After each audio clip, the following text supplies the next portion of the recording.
Welcome to Far Out with Faust. I'm Faust Chicho, and today I'm sitting here with one Christopher Patton.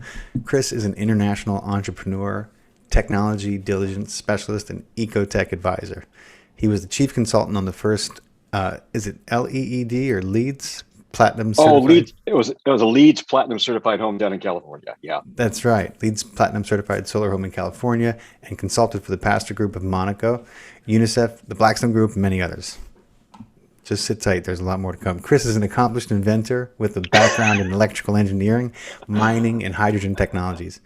He actually owned the first American gold and diamond exploration company in the Ivory Coast and has produced over 14 documentaries on science and technologies. He was also a screenwriter for Warner Bros. And Image Entertainment, a producer and a VFX producer with Dark Horse Dark Comics.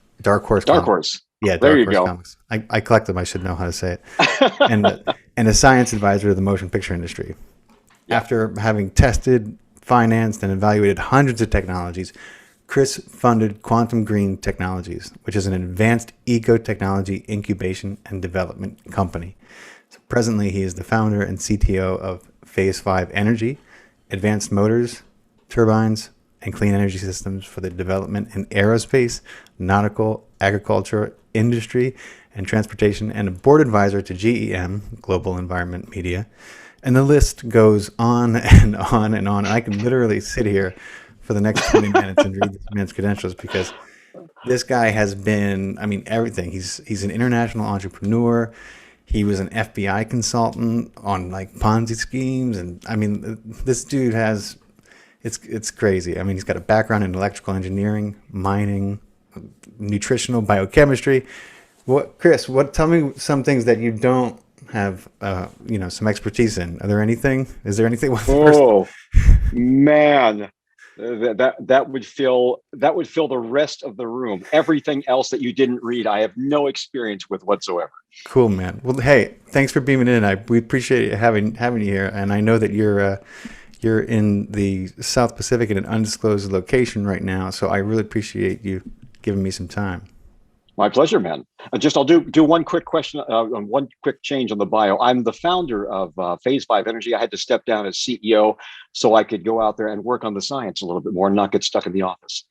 I don't blame you. Very cool. Thank you for the correction. I appreciate it. Trying to stay up to date with everything, but you're a busy man. Yeah, I know that was like last week, man. I forgot. I know. I think I'm red in the face. Haven't read that. I don't know.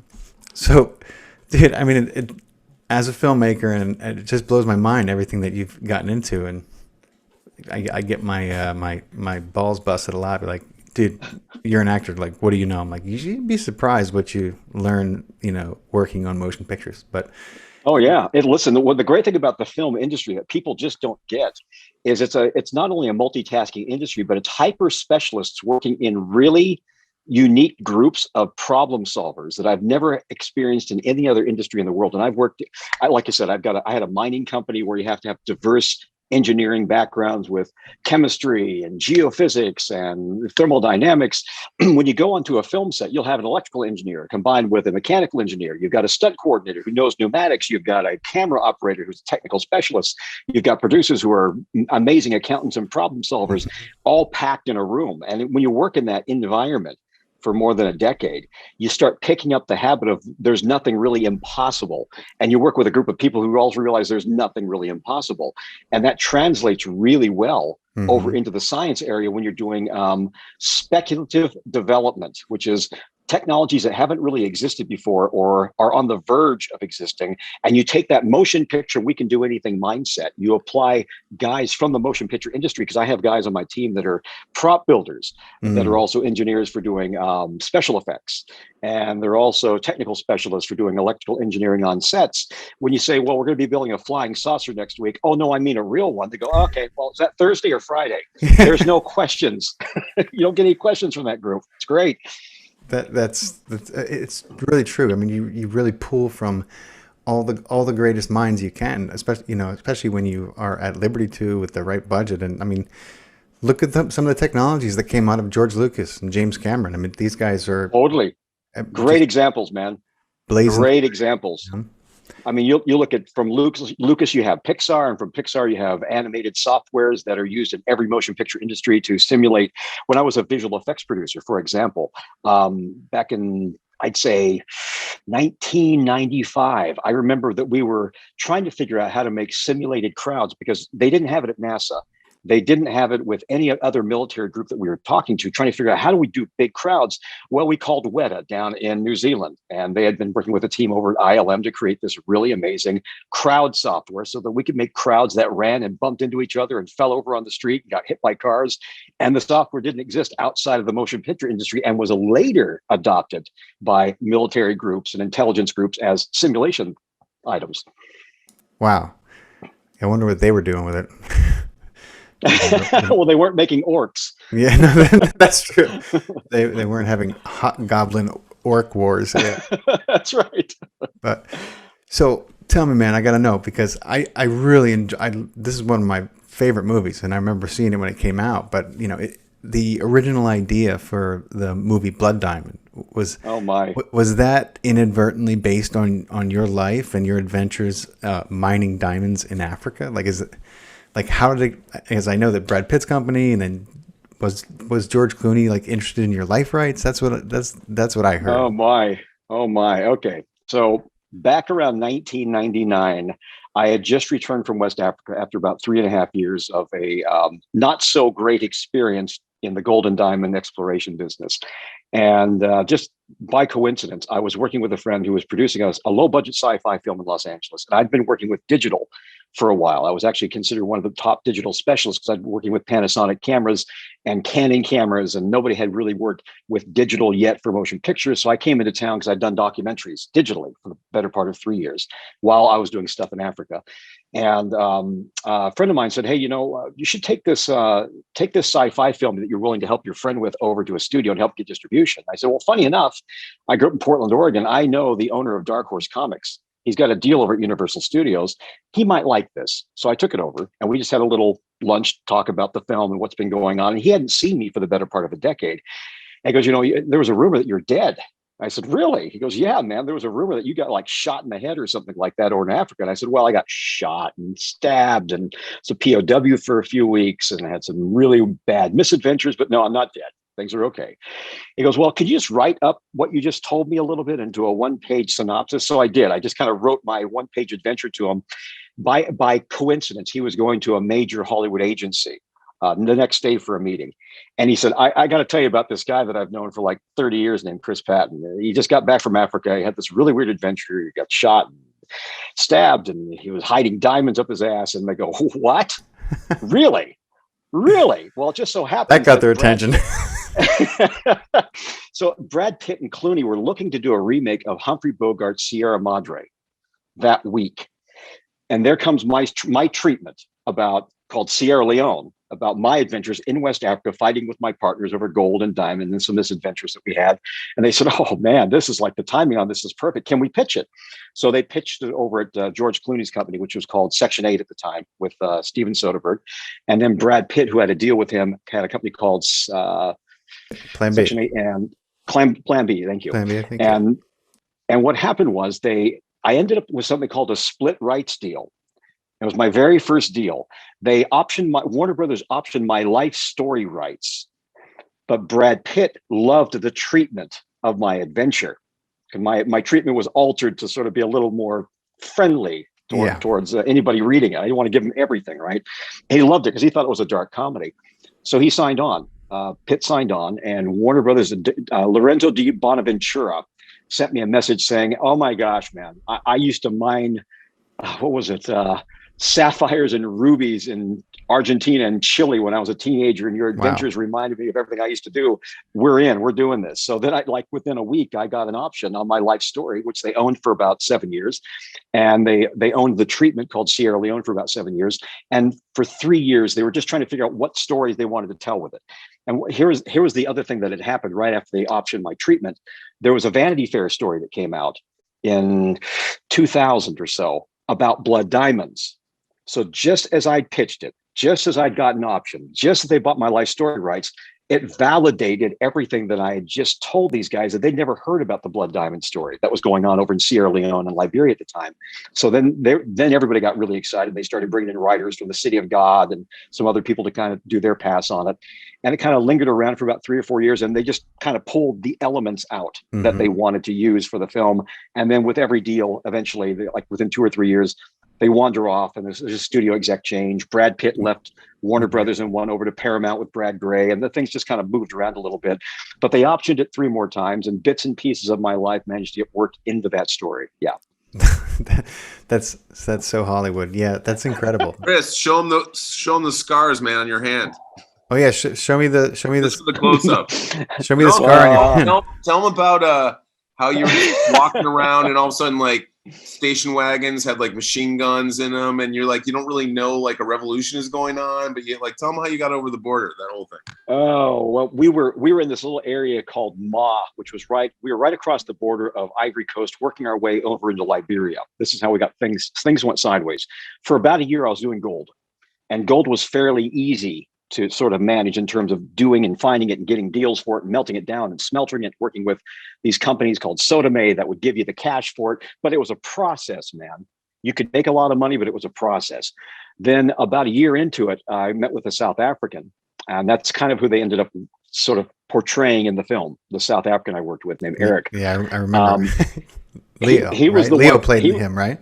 Yeah. So he was a kind of a combination of the two of us together. So Eric had convinced me that, why are you doing all this work when you could do diamonds, and you could do blue diamonds down here over in the rivers? So I bought into the idea, and for a while we were doing okay. And then it got a little rougher because the really good stuff is always in areas you're not supposed to be in. So we traveled over the border into Liberia, and we started staking our claim in a couple of villages, which means you go in there and you just basically agree to pay everybody's food and water and salaries, and you bring them little Kodak cameras that can take pictures and blue jeans, and basically you're just contracting with people who are sitting on piles of diamonds that they can't move out unless somebody shows up. About a year into it, we were driving out there, and we noticed that a lot of our stuff was turned over on fire.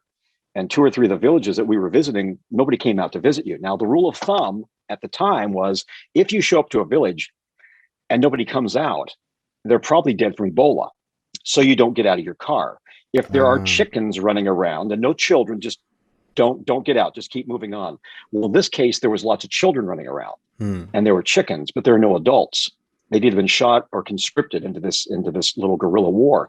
And we started having to go a little bit farther in. Now, at the time, you've seen so many weird things in the 2 years that you're there. You've seen just horrible murders and people being burned to death, and you just kind of get flat on it after a while. You see it so often that nothing really surprises you. But this was getting really strange because we didn't understand why they would be burning our stuff when we are their source of income. We'd been working with them very well for about a year, and we'd become friends.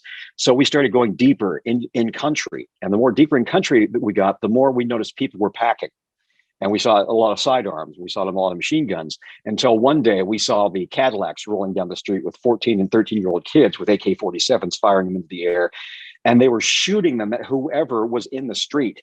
And the challenge was they had these banana clips because they got all their weapons from Libya. So what they were doing is they were trading the gold and diamonds for weapons up north, and they'd bring them back down and the military would arm anybody who could hold a gun, but they didn't train them very well. So what they do is they would shoot at you with these banana clips, and the guns would just go up. Yeah, because the kids were so small, and couldn't hit anything. So I was getting shot at constantly. And it was suddenly there'd be rain of gunfire, and the trees would be exploding all over the place, and you'd almost nobody in the team would ever get hit. Luckily, we got really lucky. Like a terrible target practice, or what? Like what? Well, they were eventually. I figured eventually they were going to learn, but they were just kids that were handed guns, and they said just go out and shoot anybody in these. Oh, like these we villages throw snowballs at cars going by. They just fucking shoot their AKs. Just shoot up. Just shoot up everything. So Jesus. Everything would get rattled to pieces. You'd go, oh man, another day. We survived again. I hope they don't come back tomorrow because they're limited on the amount of shells they've got. So they weren't trained very well, which was to our advantage for a while, but numbers were against us. So as we started getting deeper inland, we couldn't take roads anymore. We had to get catamarans with dredges on them. And that's going to be a long story, but we were moving in river. And we knew these areas where you could get some really good stones very quickly by high volume with dredge pumps. So my job was to sit on the catamaran with a shotgun, and I would pop the hippos and the gators that would come after my divers. Oh man. Wow. So that was about 3 months of that. Then eventually we wandered a little too deep into an area we shouldn't have been in. We didn't realize that a real civil war had started. We just thought these were skirmishes because they were just so sporadic and weird. Yeah. And I wasn't making any sense of it. But what had happened was a civil war had started around us, and the entire country was pretty much shut off. And the State Department had given any American a warning saying, listen, if you're there, you better get to the embassy now. We'll fly you out. Wow. But if you're not there, you're on your own. We didn't get that warning. We weren't getting the news. We didn't have cell phones.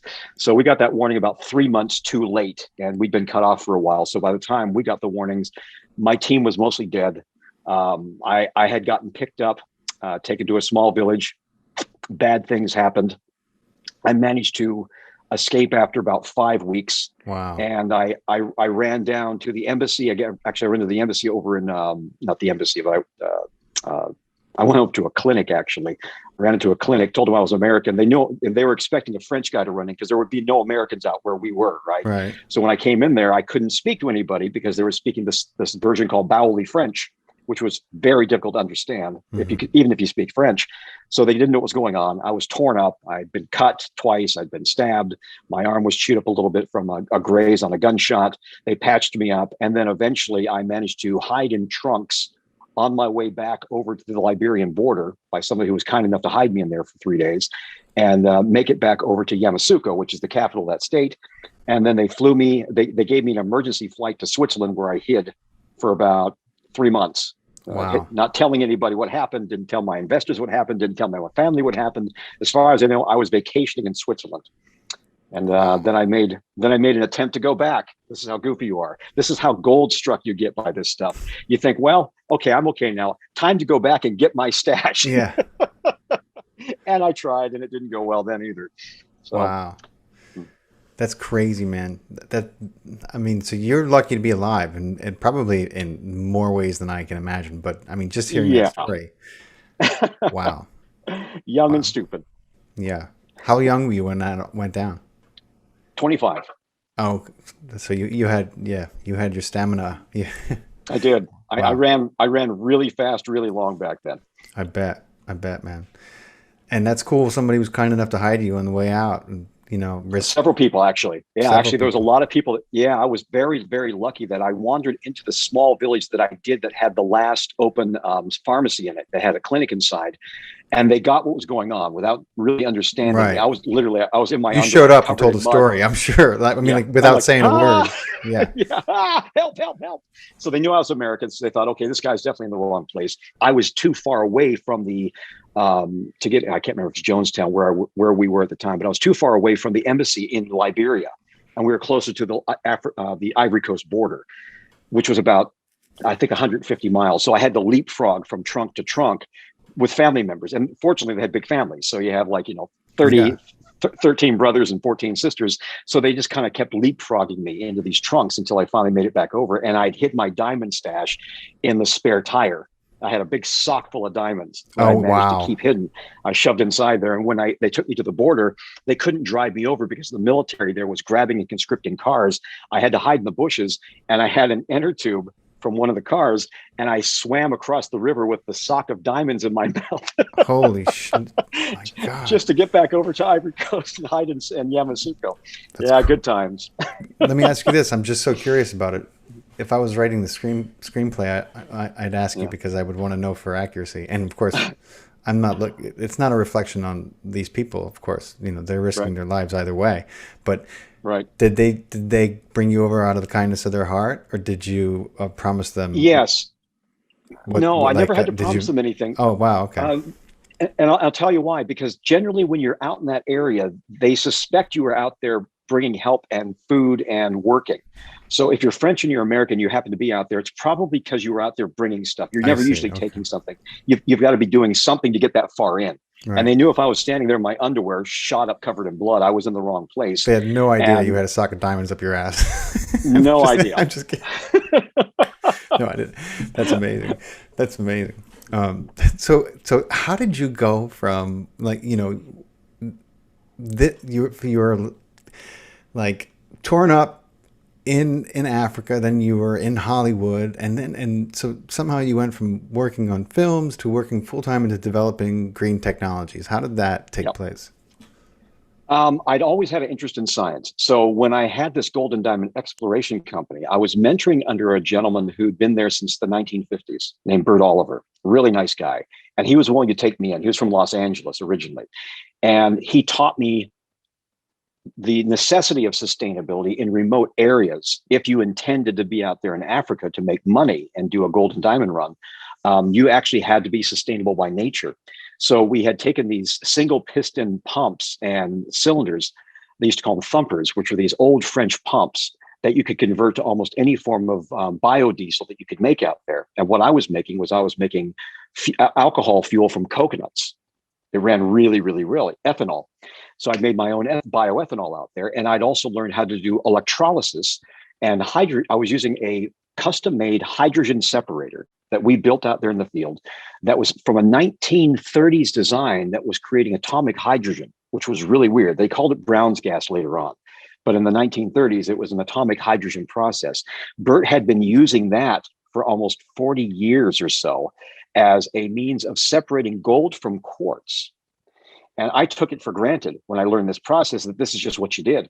This is what everybody did when they did ore separation. You come up with this exotic hydrogen process. It nailed the gold. The gold would just drip out of the quartz. You could throw the quartz away. You weren't using chemistry, no arsenic. Nothing was floating downriver. You weren't killing anybody. It was just a very clean process.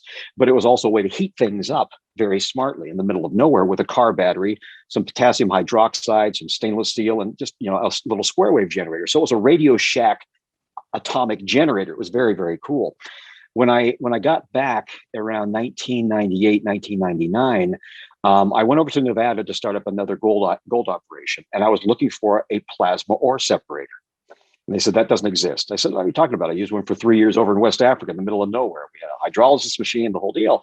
They said, no. What you're talking about is impossible. I went, this is a proprietary thing. So I managed to get involved with the International Tesla Society around that time. And there was a few guys there that had an idea of what this was. And they kind of educated me a little bit on other variations of it. I thought, well, this is out there. There's got to be some other things like this out there. So one gentleman that was there had produced a car that was getting close to 98 miles per gallon. And he was somebody that worked up in Idaho, and he managed to tweak this Honda down, and he got the thing to run on vapor. And I thought, wow, there are people out there doing some really interesting, innovative stuff. I wonder why people aren't hearing about more of this.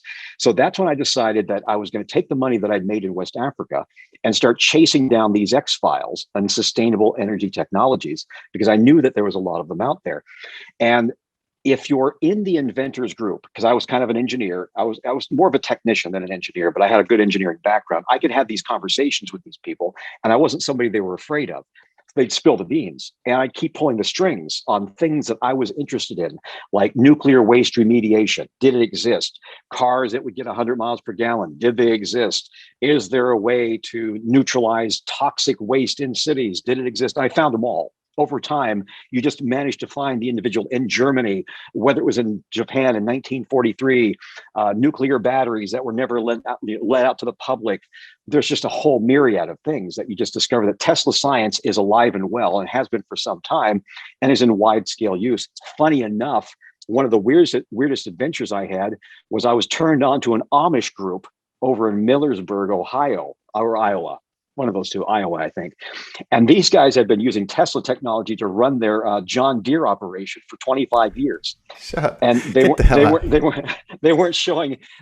I was allowed to film it once, where I said, okay, I'm going to bring my camera in. I won't have to show anybody on camera. You guys just turn it on for me and just let the camera run for an hour, so that people that won't believe this exists, right?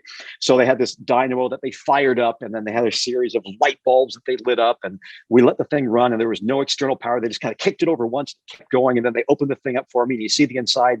It was all about the geometry, and it was very clever how they recoiled the thing. And I thought, wow, okay, so the Amish are working Tesla tech. Who else has got this stuff? And then it just kept going on and on and on. And then after a while in the film industry, I sort of became that guy that they would call from National Geographic on, okay, we're doing a series on sustainable energy. We heard something. What can you tell us? I'd say, well, forget that. What you're about to film is like 30 years old. Right. You want to look this direction. And then I started a technology incubator at the time called Quantum Green Technologies. Quantum green And technology.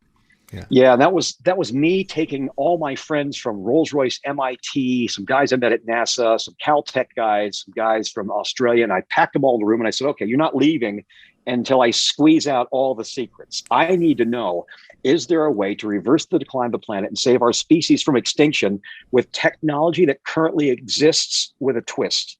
And they said, well, of course. It's all here. You don't need to really develop anything else. You could actually just tweak everything we have. You don't have to wait for a fusion. There's enough here right now. So by my own experience in West Africa, I've been using some engines that were running on ammonia, and it's a closed cycle, not an open cycle. And that means you can take heat from the sun or from a very low grade fire, and you could boil ammonia, which has a lower boiling point than water, and you could have it recycle in a closed system. Now, this has been going around since around 1905 or so. It's not a new thing.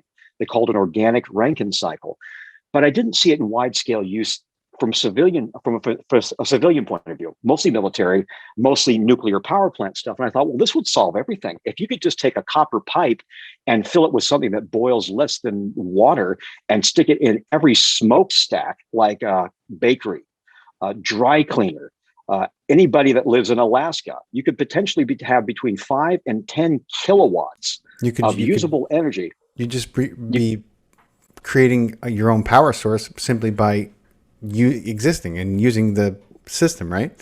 The heat's already there. Right. So why come up with an exotic 14 million degree fusion tokamak reactor with a magnetic field when you've got a guy that's burning wood somewhere in Ohio in the winter that he could wrap a copper tube around his smokestack, put in a fluid that boils at less than room temperature, and drive a little turbine that powers the neighborhood? I thought, well, wouldn't that be a smart thing to start releasing out there to everybody if they knew about it?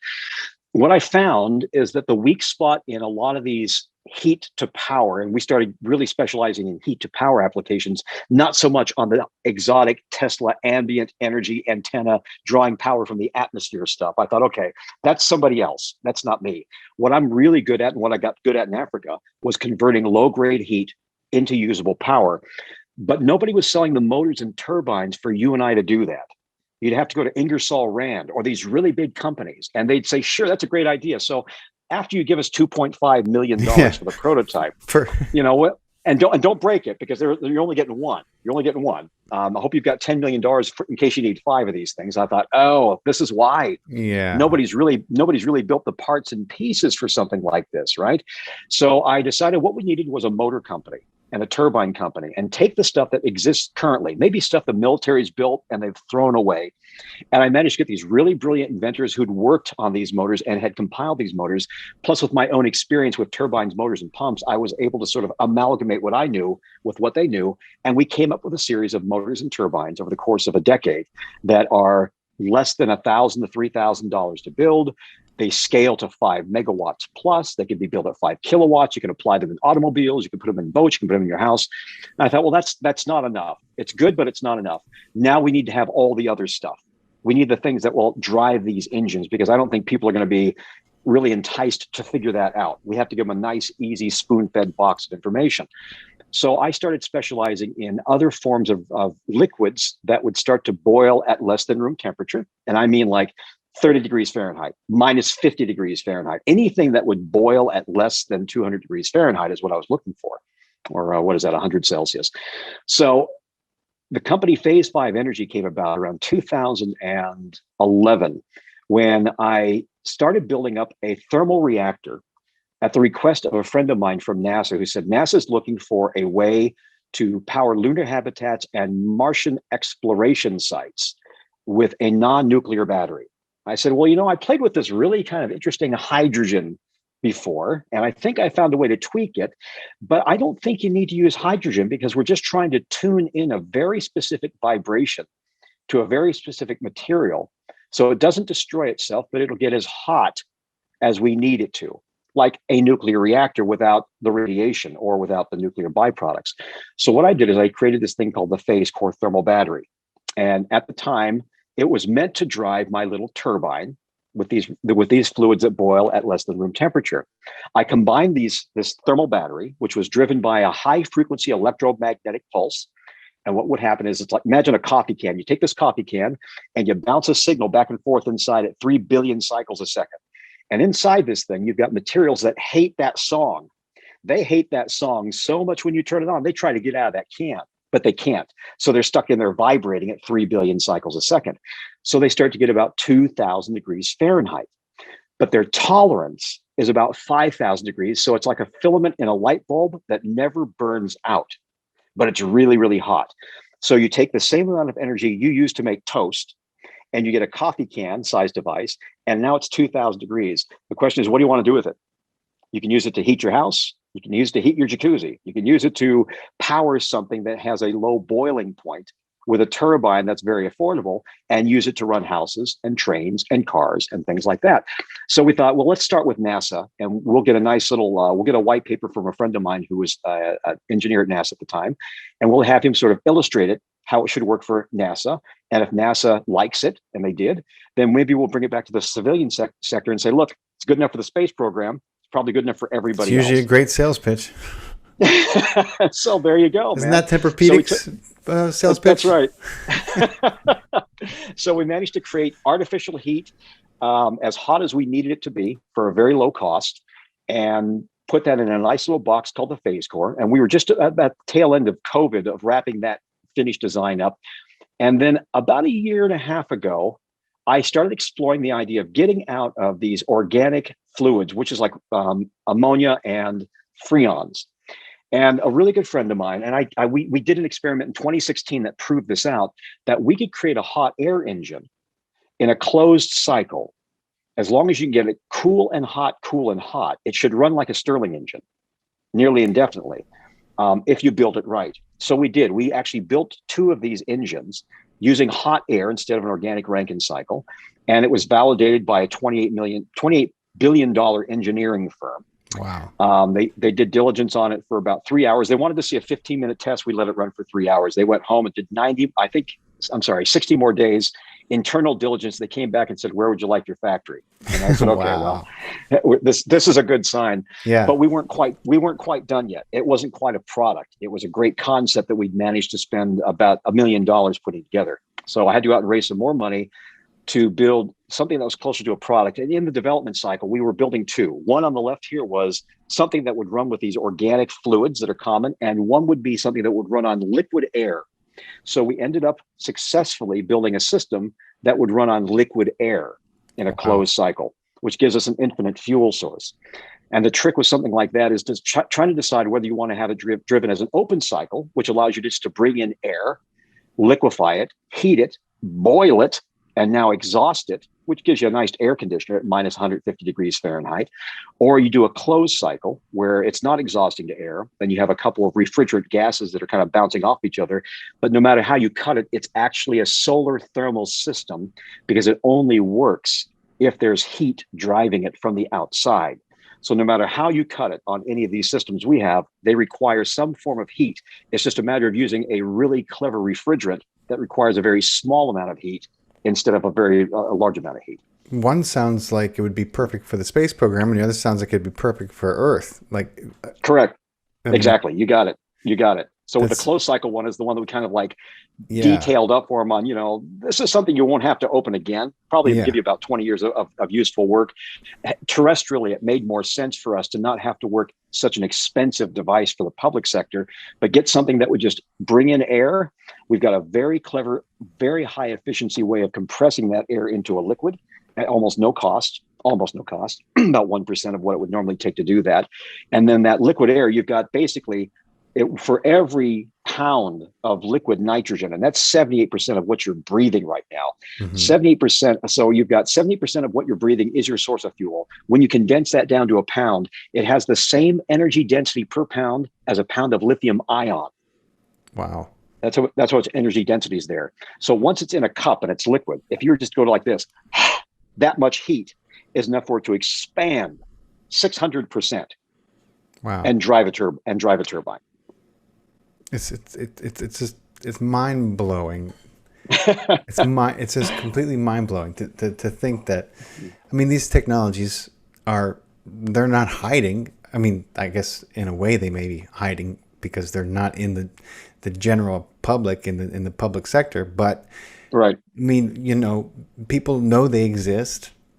Yep. There are probably, many people putting forth ideas on how to bring them, I mean, now more than ever, bring them into the public sector in all the ways that it can help us in the situation we're in, which is a pretty, drastic situation by any measure. And, Yeah, a little bit. Yeah. it's mind blowing. It's like, it's crazy. And there's better stuff out there. This is just one system that we were able to compile. And there's really good stuff out there already. So, it takes a lot of really brilliant people locked into a room with no food for 3 days to sort of come up with these things and make them work. Yeah. When you have other options that are convenient, you sort of like just wait until it's necessary to have something like this. You're like, the Earth's going to crack in half and suddenly the most brilliant people in the world get together for 30 days and figure out a way off. Why wait? Yeah. Just bring them together now, figure out what we should be doing, and take the obvious route to energy independence that we have right now is not really a solar panel, because they don't work at night, and they're really not going to get any more efficient than they are right now, regardless of what you read. And every time I see another article by another university struggling for a grant with a solar panel that's 78% efficient using materials you can only get at the International Space Station or the backside of the moon, you're stuck with what you've got, which means it's a real estate issue. You're slapping silicon all over buildings, and now you've got a lot of, unfortunately, where a lot of them are made over in China, there's a lot of coal factories that are constantly producing these things. So the amount of coal being made and mined and produced to make solar panels sort of offsets the greening of it. But what we've got is heat. We've got a planet, and when we run out of that, your problems are all over. You don't have to worry about anything anymore if it actually gets that cold. Yeah. So we have enough ambient heat in the ground and in the air to drive everything. Now, here's a weird one that really kind of struck with me in 2007 after QGT, when I was building these things with these groups over in the Midwest. MIT did a study. That was a $10 million study by the Department of Energy. And it was kind of circulated a little bit, but it didn't get a front page. And they determined that the United States has enough low temperature geothermal power to power itself for the better part of 1 million years. Right now, with what we have, with less than $1 billion of required that infrastructure. headline went right under the radar. There's a shocker. All gone. Now, here's where it got even funnier. Canada went, oh, okay, hold my beer. We got shit. So Canada did their own study 2 years later and said, whoa, we've got enough geothermal, low temp geothermal power, which means not quite boiling, but almost boiling, to power ourselves for the next 14,000 years. So there was enough energy between the United States and Canada with just low temp geothermal to power both countries for less than $1 billion of infrastructure costs. We'd be done. That was it. And that was an MIT study. I fail to, like, I don't understand. How does that not then become, policy? Yeah. How does it, Yeah. I mean, look, I know that obviously there are huge players and there's an industry that is, clinging to life and trying to remain, a part of relevant. What's happening. And there's some powerful people in these industries, and we know what they're capable of. There's a reason why we're still blasting off into space with billows of smoke. And I watched that. There was a takeoff during the quarantine, and I watched it with my kids, and I was like, you see that spaceship, kids? I was like, that's like, when you're watching that, it's like looking at an old railroad when the train used to go choo-choo and had the things, and you're looking at an antique. I was like, that's all for show. That's a distraction right now. And you see how there's nothing to do and we're all stuck inside? That's right. That's right. There's better and they were laughing watching that. I was like, you see all that smoke? We don't need any. They were like, wow. It's true. Crazy, man. So yeah, there's a combination of things. After being in this industry for years, kind of promoting and funding and developing, there's a few trends. One is science sort of follows a trend in funding. So you're only going to get what the capital investment groups can understand and what they're willing to risk on. So they're willing to risk things like wind in areas where it's not very capable, because it's okay to lose money on something that everybody else is betting on, because you could still get paid for it. You could still put the financing through on it. It'd be nice to get a return on it, but it's an acceptable loss if everybody else was doing it. If you're the first guy powering a house with water, you're not going to get a lot of investment groups to get in there because nobody wants the headline of you're the guy who put $20 million on the house that was powered by a self-generating hydrogen reactor, right? Yeah. Nobody wants that headline if it doesn't work. Everybody will be, everybody's going to be a self-proclaimed prophet if it does. So what I've noticed, here's a good example. So I was really on the hydrogen wave very heavily in the early 2000s, from about 2001 till about 2007. Then Wall Street decided that was boring. Hydrogen was no longer viable. The Fed stopped giving incentives for it, and suddenly hydrogen didn't work anymore. It worked fine for the better part of 150 years, but it stopped working around 2007. Then about a year and a half ago, a couple of governments were taking some of the papers that were filed in 2008 and started flashing them around to their science divisions, and these science advisors would go to their energy ministers and say, we should do hydrogen. It's great. It's the next economy. Let's get all the cars switched over to it. So then you don't see it happen again. What happens is it trends up and all these investment groups come forward. They start packaging again. You're going to see a big flurry of hydrogen things that don't quite come to fruition. You've got Toyota with their little hydrogen car, but in order to get it fueled, you got to go to one of the 72 free hydrogen fueling stations in California that ends in San Francisco, doesn't go to Nevada. As long as you want to drive in this small cube, you can have your hydrogen car. And I get the PR value of it. But we have better sciences out there. We have for a long time. Graphene is not new. We've had graphene for quite a while now. $1 billion invested into graphene would get us way over the top in terms of energy storage for batteries, energy on demand for energy collection from ambient power. You can dope graphene with some. What's graphene for people who don't know what that is? Sure. Graphene is basically it's a carbon molecule. Basically, it's everything that this universe is made of, but it's paper thin. It's atom thin. And when you stack this stuff, it has these really exotic properties, like it's superconductive, which means it almost takes electricity and just runs it through without getting hot. So if you had a superconductive car or wire in your house, when you had a lot of power going through it, it would always be cold. It would never be hot. It wouldn't catch fire. So it's very superconductive. You can make it so that it can act as a sieve for seawater when you design it correctly. So it keeps salt out. It lets water through. It's fantastic for making clothes, and you can actually stack it up very thick to make exotic materials with it. So what you're doing is you're taking the most common building block in the known universe, which is carbon, and you're stringing it really thin into a very thin material, and you're stacking it, just doing exotic things with it. And it's the super material of the future. You can eventually build houses with it. You can build clothes with it. So right now they're looking towards doing like graphene solar panels. And the reason they're doing something like that is you can tweak it because it's such a thin carbon. You can do things with it so it's more susceptible to receiving electrons in the environment, more susceptible to receiving certain wavelengths of light in the environment, because you're tweaking things at an atomic level. It's just a wonderful material to do things with. And it's the kind of thing where you'd wonder, why aren't there graphene universities? Right. Why aren't there $3 billion industries just concentrating on just getting rid of nuclear energy right now and fossil fuels and just supplementing it with graphene technologies? And so what I'm finding is that there are small groups investing into it. King's College over in London was, I think, the co-inventor of it. It's being licensed out to these other groups that have got a few $100 million and $1 billion into it. It should be an economy.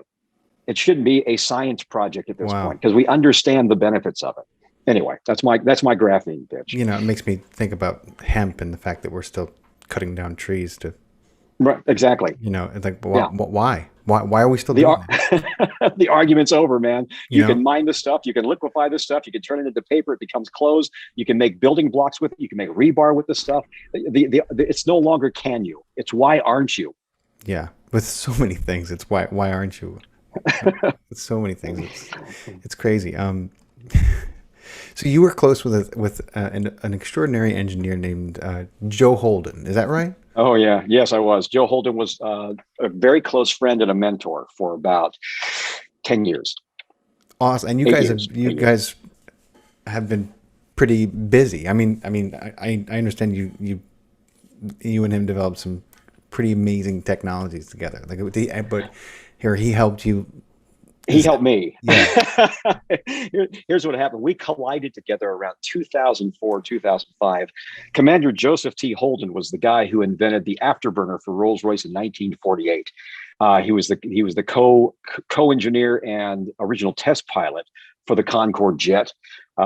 He held that sort of afterburner patent and jet pilot. He's required reading in aeronautics school in London when you go out there to get your engineering degree.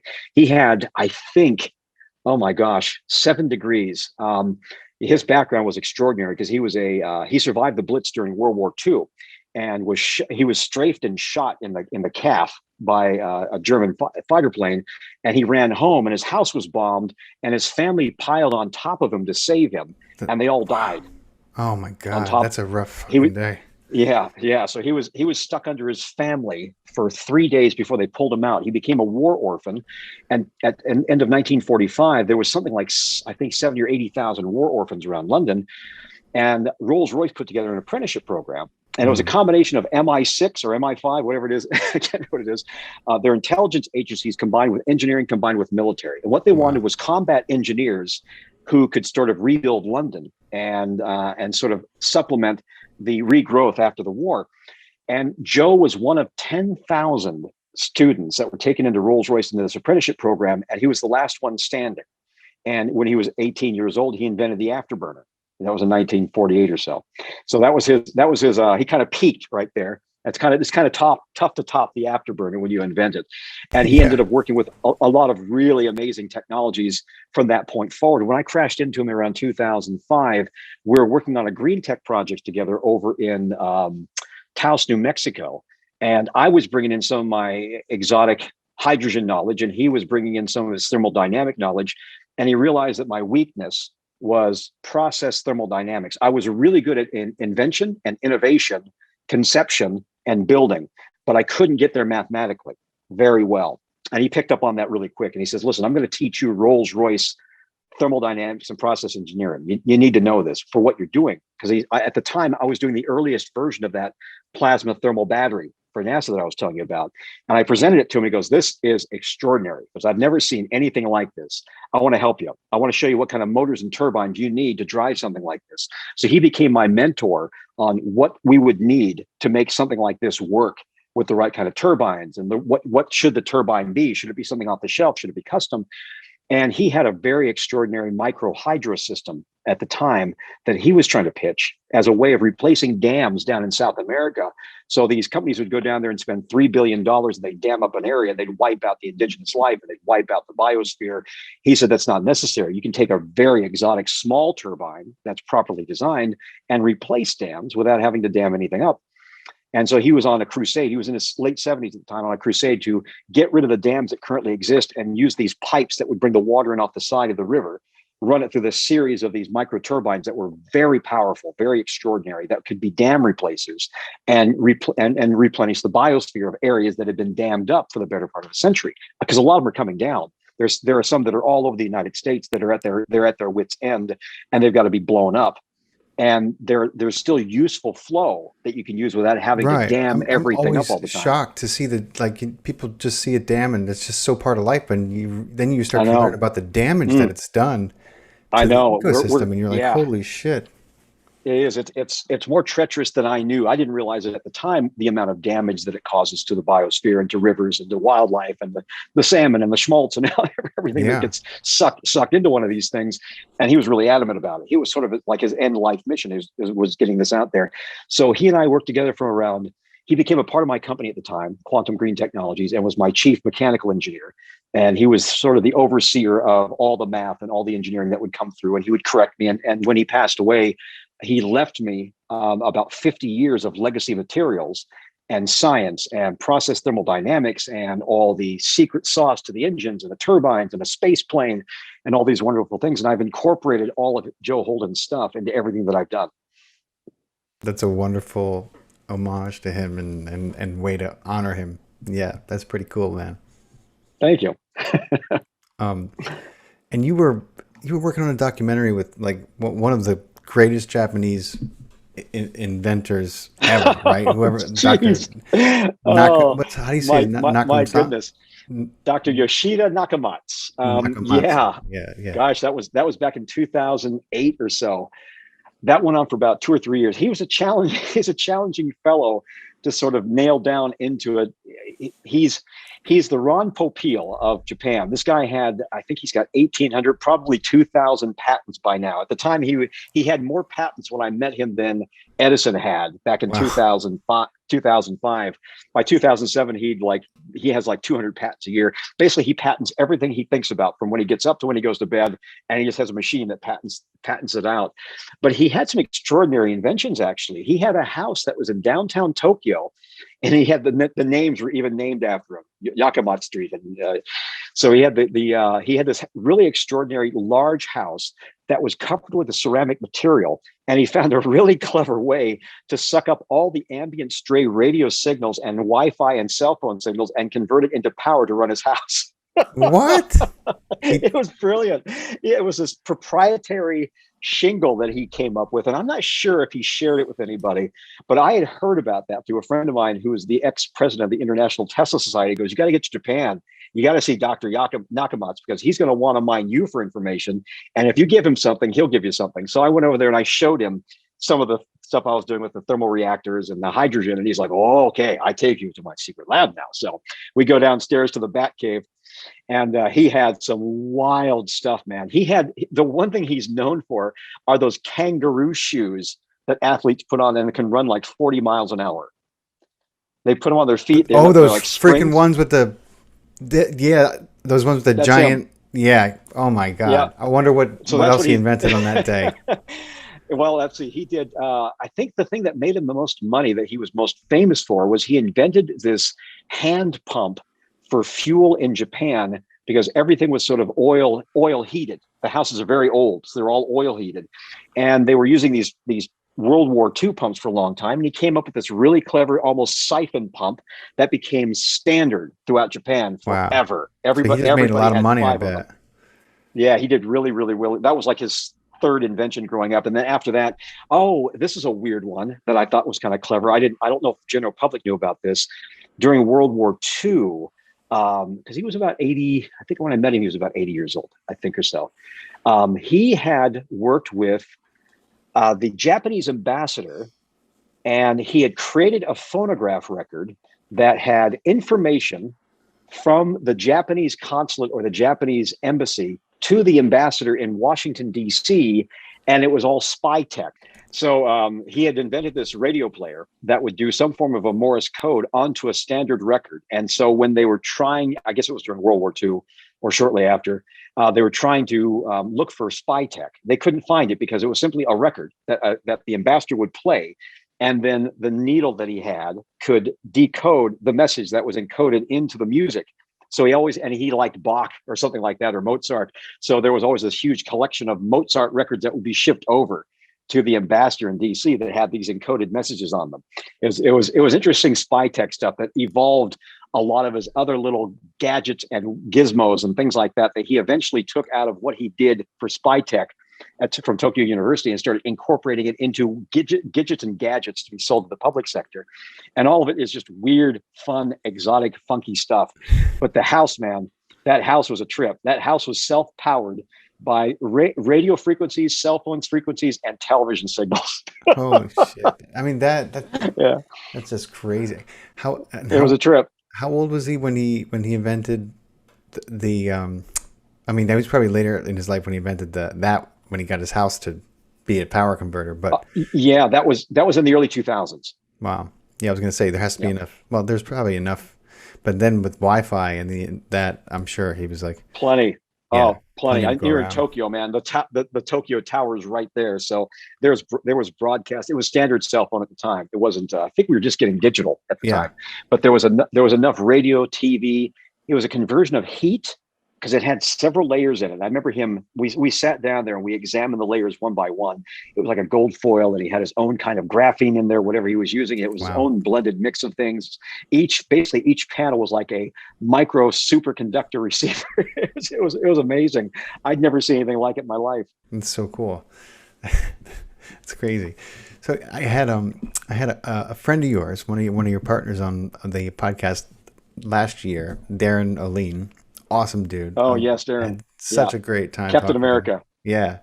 Incredible guy. And he's busy with Zach right now, and I think they're they're in the midst of shooting season 2, and but he spoke very highly of you and about Green Path Oh, Venture. nice. Yeah, and Very nice. I was trying to get him to give me some of the awesome details on some of the stuff you guys are working on, and I'm going to do the same thing to you because I know you guys are working on exciting stuff.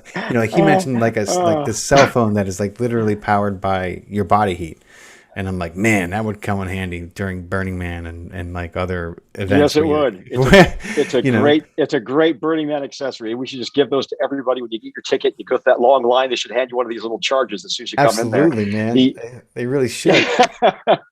I was on the Burning Man Green Committee back in 2007 or something like that. And I remember at the time they were thinking about, wow, we've got 75,000 people here. It's a dust bowl. We're 7 days in, and the amount of fuel that's being brought into this event makes it one of the least green things I've ever been a part of in my entire life. Right. And I thought, we got to do something about this. And that's actually when I started getting incentivized to take what we were doing that we were going to start commercializing out through a large public distribution group. And I thought, maybe we should start one for burners because there's about 3 million of them. They've got their own network. They're big on being green. Maybe we should have a Burning Man reactor that these guys can take in, and then it would be used to power these little communities and villages. Everyone would be so game. I mean, it would be a great place to do it because easy target. Absolutely. Easy target, bunch of people willing to do kind of whatever. And you have, every kind of mind there to put work on it. So that's right. Great place. Yeah. But so I mean, I'll get you back to Darren. So Darren's got a magnificent piece of property in Southern California that unfortunately got burned out during the wildfires. That's right. About a year and a half ago. And I was there. I was living in Southern California. I actually had called and warned him when the fire was coming up over the hill, and raced out there. And fortunately, he got his dog out and his neighbor managed to grab a few other things, but he lost everything while he was shooting season 1 of that Netflix series, unfortunately. And he got called that his place was destroyed. And I don't think it didn't really hit him until he got home and saw the devastation. The entire mountainside was just scorched earth, gone. It looked like somebody had dropped an atomic bomb on it. He had a Ford F-150 pickup that was soup. Wow. In the middle of his property, just because people thought, well, you can escape the fire. No, when you're in the mountains down there in Southern California, it turned into a hot box. Yeah. So the sea air would blow it in and it would flame everything up to 1,800 degrees. So you'd have to hide underground to survive this thing. So everything was scorched earth. And just before that, he and I were sort of working on some technologies that could be used in remote areas like his property. That would keep it going, keep the energy coming in, run the pumps, keep the lights on. And then we sort of decided to reboot that and just start from scratch. Let's build the house that should be built here. What kind of technology should go into it? Let's not mess with what's out there right now. Let's build this from the ground up and do it right.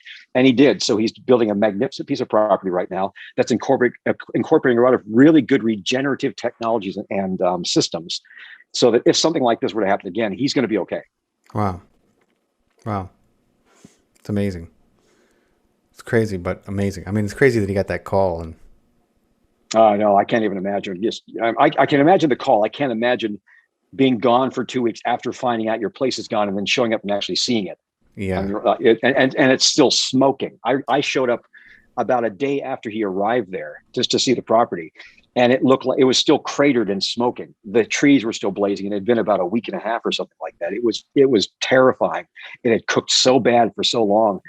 And Darren, you've got such a magnificent soul there you just felt sorry for somebody who's been doing so much good for people, giving so much free information for people on health and nutrition and how to restore your cells at a cellular level and everything. And his book is fantastic. His book is great. I just bought it from my twin brother. Yeah. And he's never withheld. He's the kind of guy that if you called him and said, I've got a problem, my foot's falling off, he'd take an hour to talk to you about it and give you the 45 people that he knows that can probably fix it. So you've got these giving souls out there. You just feel so sorry when somebody like him gets slapped a little bit because you're like, no, not Darren, somebody else, but not this guy. Yeah. But he's probably, I got to say, of the people that I've met in nutritional biochem and just in terms of wellness, and not wellness only nutritionally, but spiritually, he's probably one of the most magnificent, well-combined, realistic people in that field who's not kind of airy fairy off to the left where they're trying to bring you off to a new religion. He's really trying to say, this is what's available to you right now. It's all here.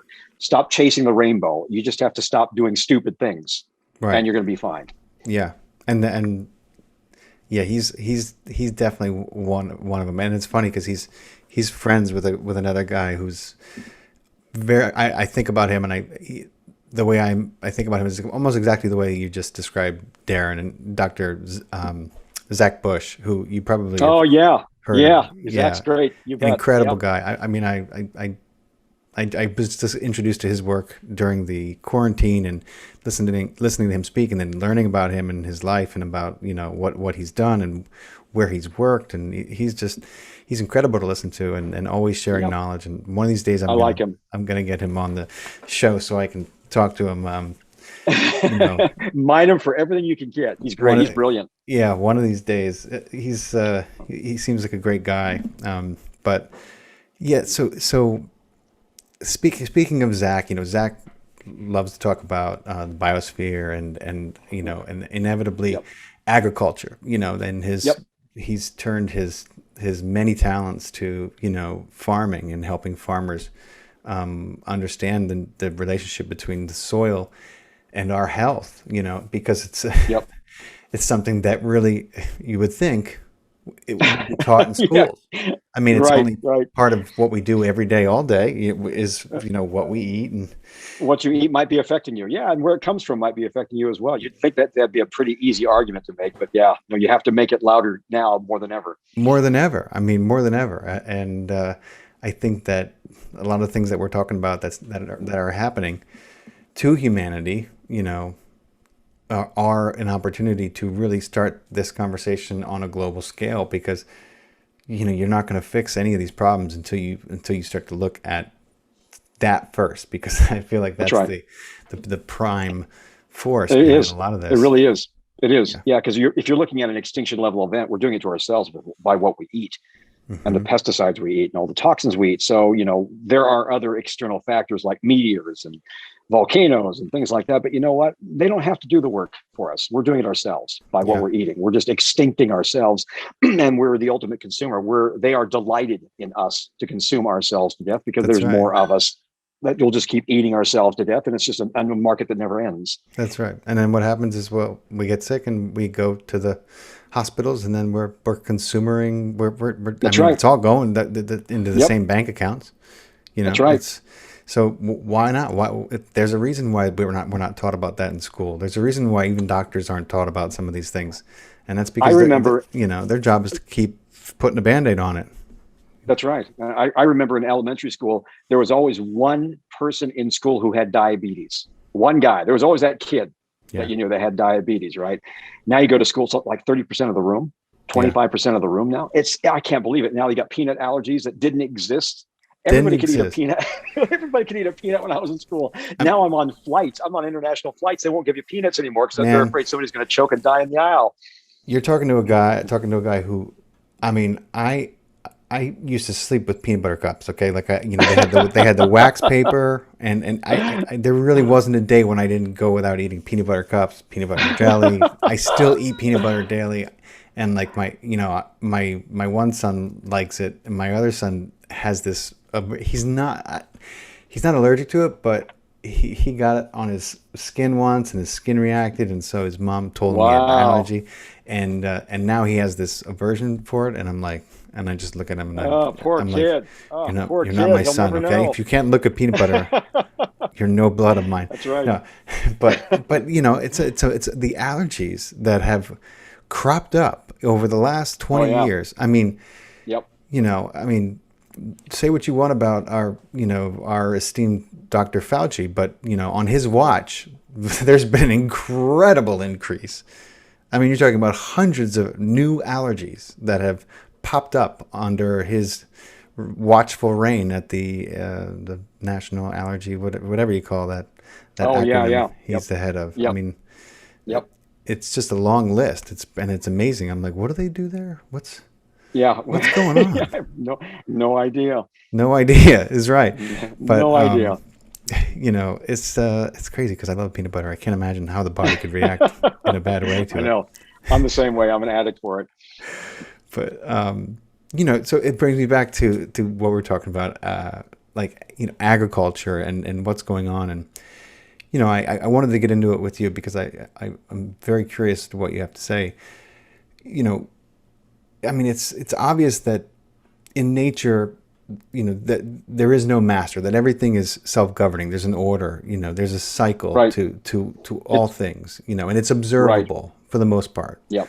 And if it's not observable readily, it's just because you haven't had the time to correlate it. That's my belief, right?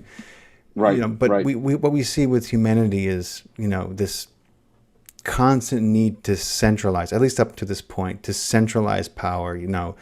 Yeah. whether you're talking about industry, you're talking about religion, any excuse, but there's been this destructive pattern of centralization. And so, I know that what you're doing and what people like Darren and God bless you guys, who are working in this way for our planet, it is an attempt in a way to decentralize and allow for the flourishing of our species on this planet, because there's so many ways in which we can, but most people are unaware and don't know where to begin. But Right. so I'm wondering what a world looks like, that is decentralized, and if you could talk about that. Wow. Well, actually, that is the focus of our company. Actually, is decentralization. We've been asked to build power plants or restore power plants, and it's a challenging model for us because we have the technology to do it with really clean technology, but you're falling back to a very 1920s model of bring it all here so that a corporation can sort of shut it off at a central location. The decentralization model is microgridding, right? So the idea, or even with what they used to call the war gardens we'd have in our front yards during World War II, right? Everybody should have a garden because we don't know where your next meal's coming from. So grow your gardens. Then after the 1950s, grow a lawn. They got rid of the gardens in the back and the front yard. Now it was back to lawns because, man, you could sell a lot of chemicals for lawns and make a lot of money. That's a great industry. At the time, Monsanto was really big on selling pesticides and nitrogen and things that they made for war. And they're not still big on lawns. That? Yeah, they're well. Everywhere they can be anywhere. They're Bayer this year. Yeah. Oh yeah, they're Bayer now. I forgot. That's comforting. So there was a strange transition from the idea of independence, which was a very farm necessary survival model before World War II, which is grow your own stuff, sew your own clothes, maybe power yourself if you can in your very remote area with whether you had wind. Some guys were doing hydrogen back then. A lot of people were doing alcohol conversions. So that model existed in the United States for nearly a century. It broke after World War II, and the world sort of followed the United States in this break in most areas. And I think a decentralized world is an energy independent, food independent, health independent sort of planet where people are highly educated about where their things come from and they kind of care. And I think the challenge we have right now is not the science of it. The science of it exists. The models for agriculture for this exist. Using alcohol from any form of waste fruit to heat and power homes and cars exists.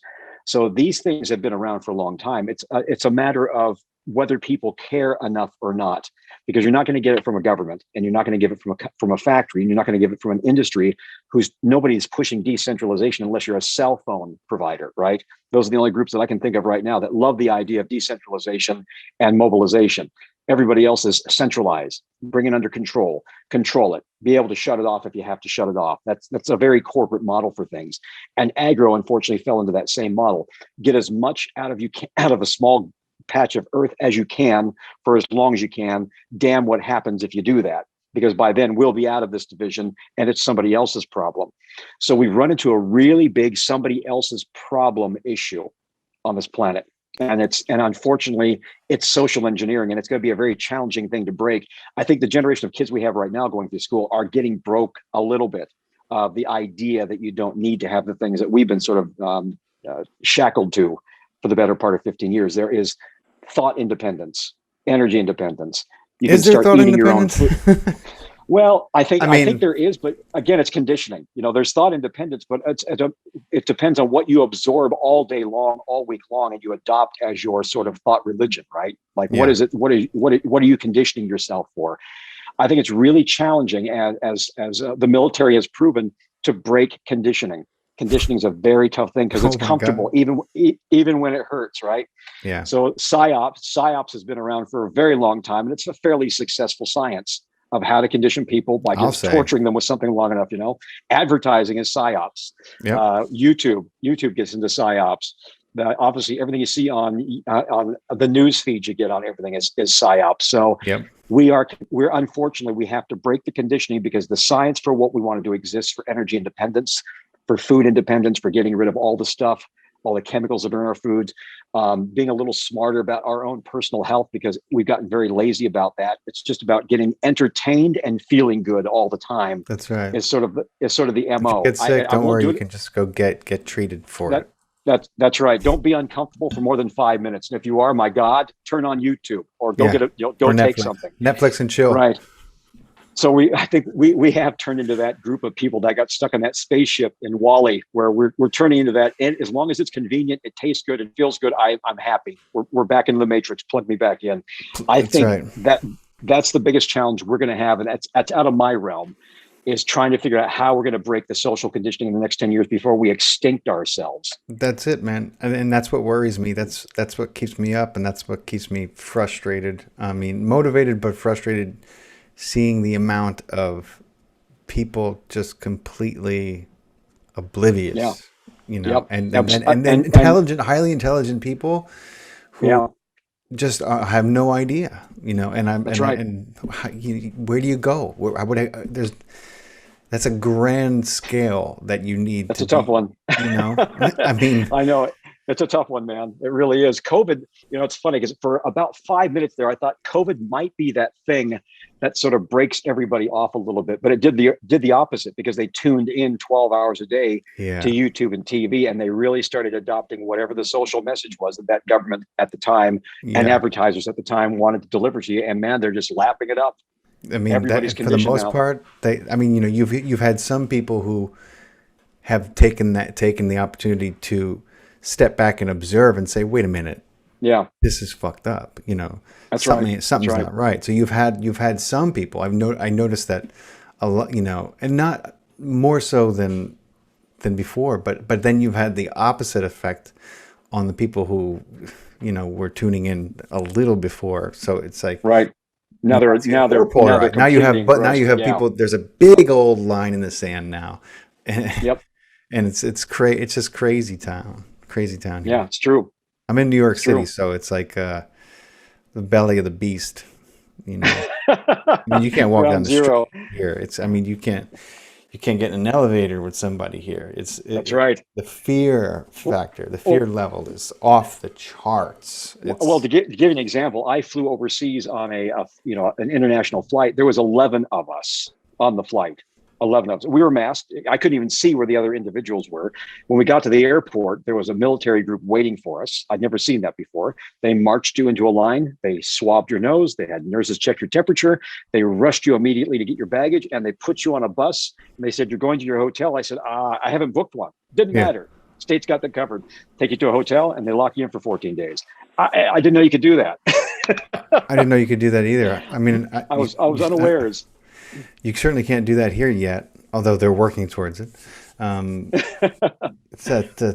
just intense, man. I don't like that. I don't, I mean, I know I'm glad that you're safe, but I just feel like there's something about that doesn't sit well with me. There's a stranger level. I get it, because you have to put yourself in the other person's mind for a minute and say, okay, I understand you can't trust stupid people to do smart things, so you treat everybody like they're stupid. I kind of get that. That's almost like military level quarantine. There's some brilliant people mixed in with a couple of idiots that want to ruin it for everybody. Therefore, the rule that we're setting is everybody's an idiot. Yeah. We're not asking. You're just follow the line. You'll be fine. I mean, I understand better safe than sorry, but Yeah. I mean, I know there's degrees of severity. I know there is. Yeah. So, I guess my other, I was thinking about, and it's so curious that, you're such a brilliant mind. I'm wondering what, obviously having so much experience with technology, it's probably not a very far-fetched thing for you to consider. I don't know if you ever heard, if you've ever seen the documentary with Bob Lazar, and he talks about how he was working at Area 51. You bet.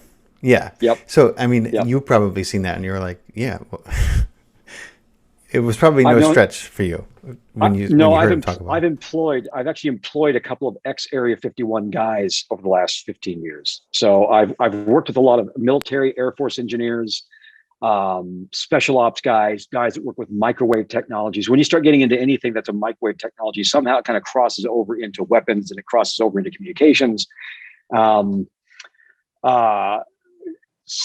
And plus, when you're with the International Tesla Society in the 90s and the 2000s, those conventions tend to be back to back. There's a cross-pollination of the saucer guys combined with the free energy guys, combined with the Tesla guys, combined with the anti-cancer. I've got a device that will get rid of your cancer. It's all the same soup. And when I was doing the documentaries, I would often get hired. It was funny, the Phoenix Lights. I was there in Phoenix during the Phoenix Lights. Wow. Filming I was working with, what's his name? Face on Mars. I did 2 of his conventions and I filmed him. I used to work with him for about a year on and off when we were doing the Art Bell stuff.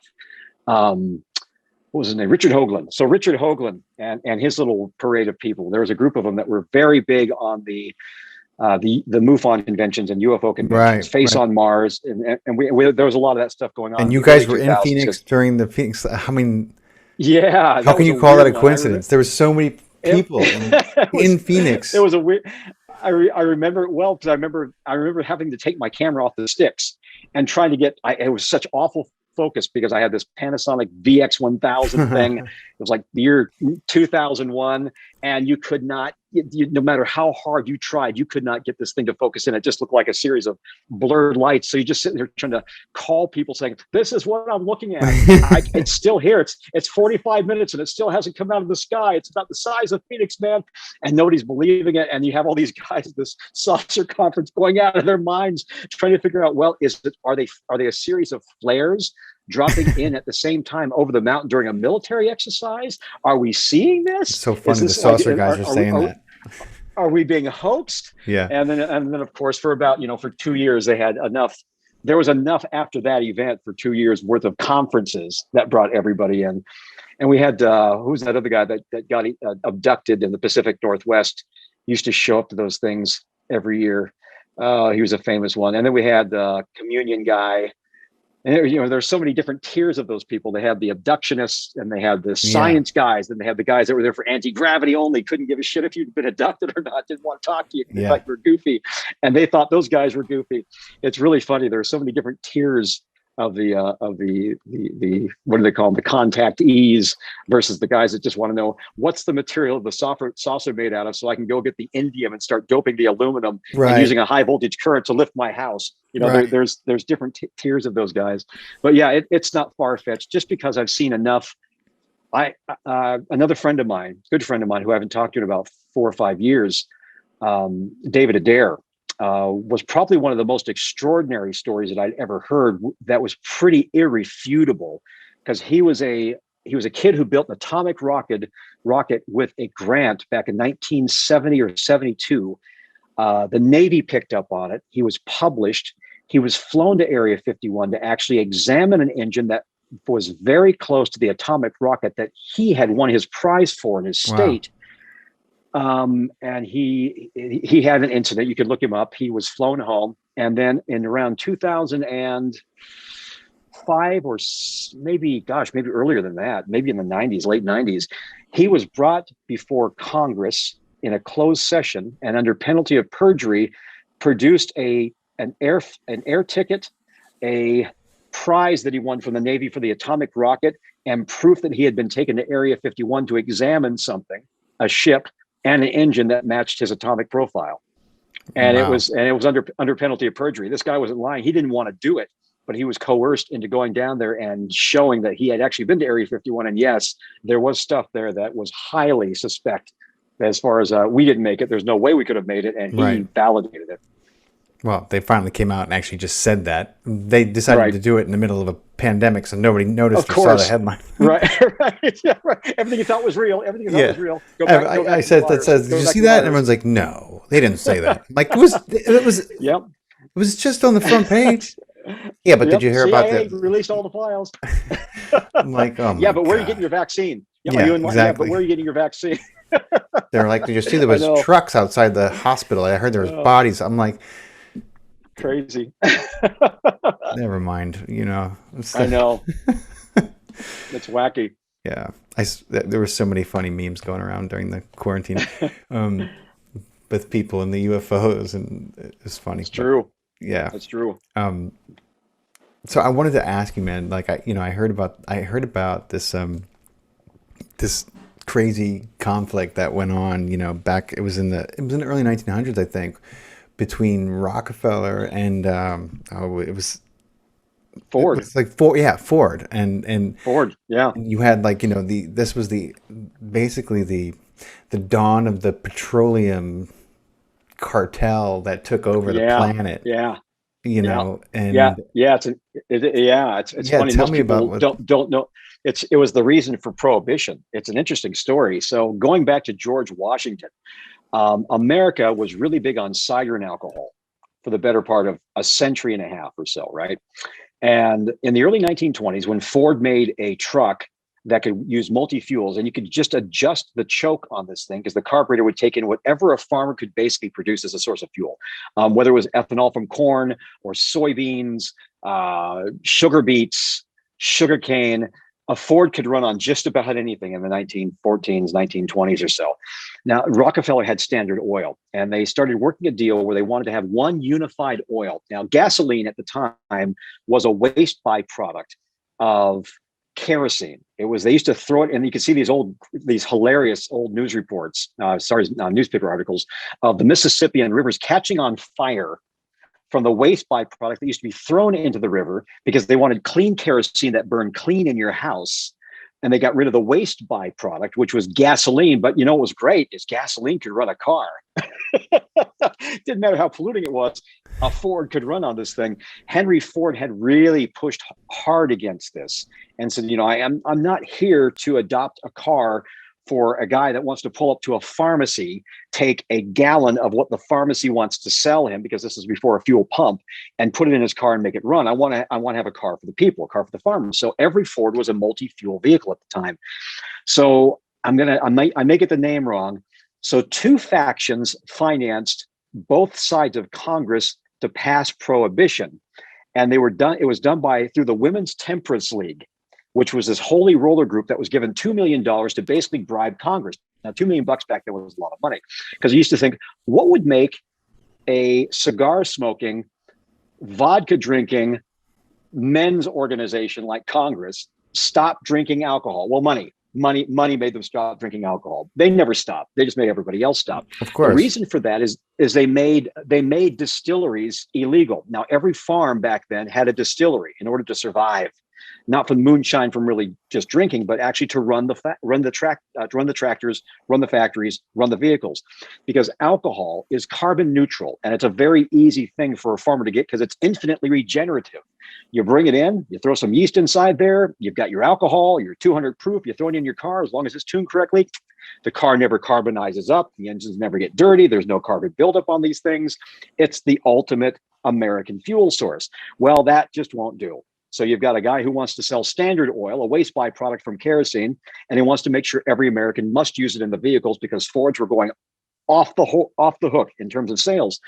So they passed prohibition, and within 14 years, I might be wrong on that date as well, maybe 8 years, they had made every alcohol distillery in every farm illegal and wiped it out. They were all gone. Germany kept theirs.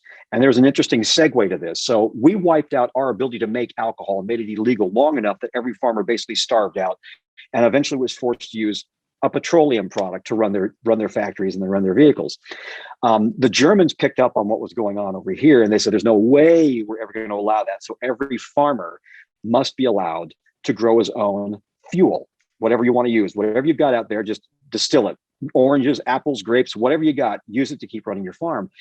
One of the first things we struck during World War II, the reason we were bombarding countrysides, is we were taking out all the farm distilleries, because we knew that that's what would be powering the tanks and the cars and the vehicles. Then the Germans were forced to go down to Africa and try to grab up all the oil they could down there. That's when Pat was down there with against Rommel, because we'd wiped out their entire alcohol reserve during World War II. They were forced to use petroleum products full time.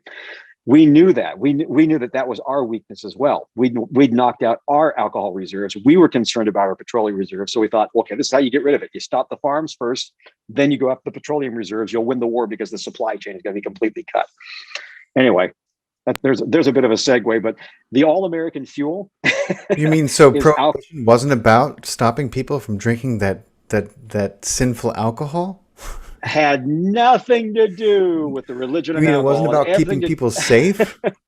No, can't believe it. I'm shocked. Back when cocaine was in Coca-Cola, but you couldn't drink booze. Yeah, I don't think it was really on their agenda. Radium, they were using radium makeup and radium throat lozenges. Yeah, no, I thought the government was looking out for us, man. You're destroying my fantasy. No, yeah, sorry, man. It's crazy. It's crazy, man. That to take away alcohol, and I mean, what did they think was going to happen? I know you can't take it from this country, man. It was built on it, and it's interesting. There was a study that was done a few years ago that an area the size of the Texas Panhandle, in terms of farmland, would be enough area to grow all the alcohol fuel that the United States needs to run. Wow. And if you wanted to get really clever and smart about it, you could simply go to the kelp farms. You could create a kelp farm off the coast of California and upstate New York. And there's enough kelp there that it grows. Oh my goodness. So there's three things. Everybody kind of fell into this ethanol idea, which kind of got pushed aside because they were using corn, a subsidized American product. Right. Which is one of the worst things to use, by the way, right, to create ethanol, right? They just use it to feed cows overseas. So the best thing is actually cattails from swamps and marshes, because you can get about 7 to 9,000 gallons per acre of cattails, and you can grow them twice a year in every marsh and every swamp, and they remediate toxins and garbage out of the water, versus the 200 gallons per acre you get from corn.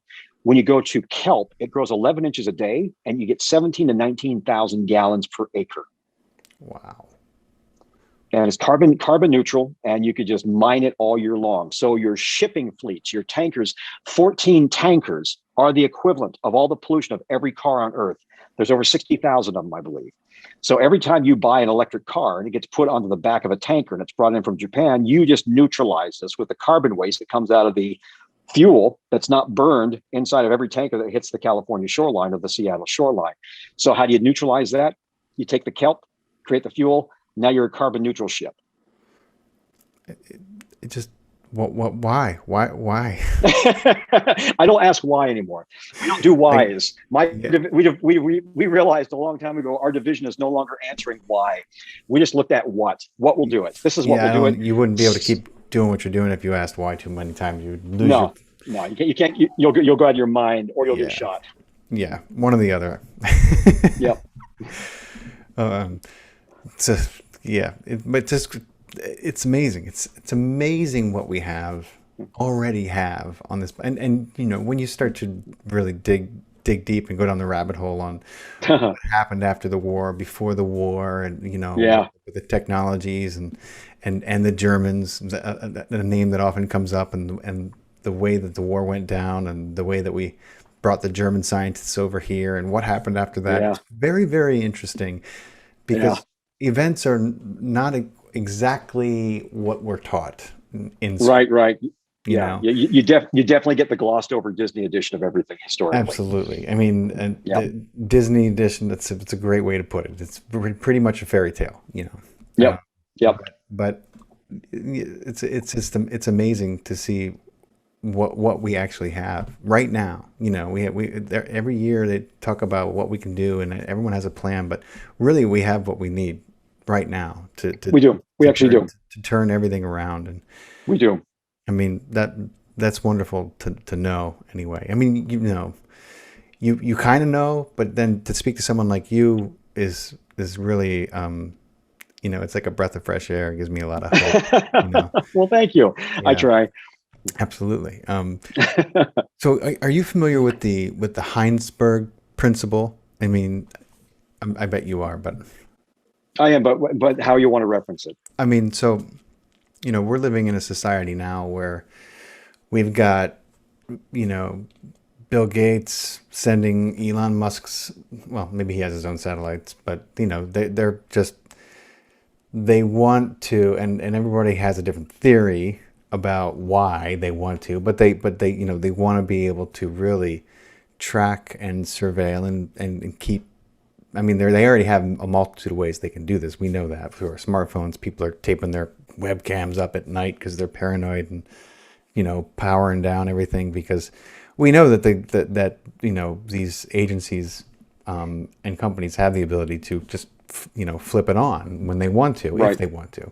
I mean, Right. you don't even have to get too declassified to learn that. But given the Heinsberg principle, this is such a phenomenal and interesting thing. Like, on an atomic level, if things are affected by the observer, and then you have a world in which, we have a camera on everything, Yeah. how does that, I mean, what Are we, in other words, are we affecting our own reality by just closing the loop on what we're seeing, and almost becomes a self-fulfilling prophecy, right? Yeah. Yeah. I mean, I totally believe that. I mean, just, you can feel it this year more than ever before, because everybody's kind of in sync on their news feed about COVID. And you can see the entire society just becoming a self-fulfilling prophecy of, they're going to make everybody take a vaccine. No, they'll never do that. This was 12 months ago. They'll Right. never force me to do it. Now the people that were screaming the loudest are jumping to the front of the line to get a vaccine, right? I'm just using this as an example. Right. So it does become a self-fulfilling prophecy after a while, when everybody starts to go into agreement with it. It's not that you haven't observed it, and it's not that your observations aren't making the change. It's once you agree to it, I think that's where the snapping point is. Because Yeah. I think we all have, I think we all are influencing, obviously you influence your own environment, and we're all sort of collectively as a society and a group of beings creating this reality and going into agreement this year with this reality. Because you can see that the agreement in the 1950s was a very different agreement, and Yeah. in the 70s was a very different agreement, and the 80s was In a the much, 60s for me, was a more- much better agreement, I think, but kind of, different. yeah, because you had conflict, right? You had people that were genuinely polarized on this side, and people genuinely, and then they kind of all melded together a little bit in the 70s.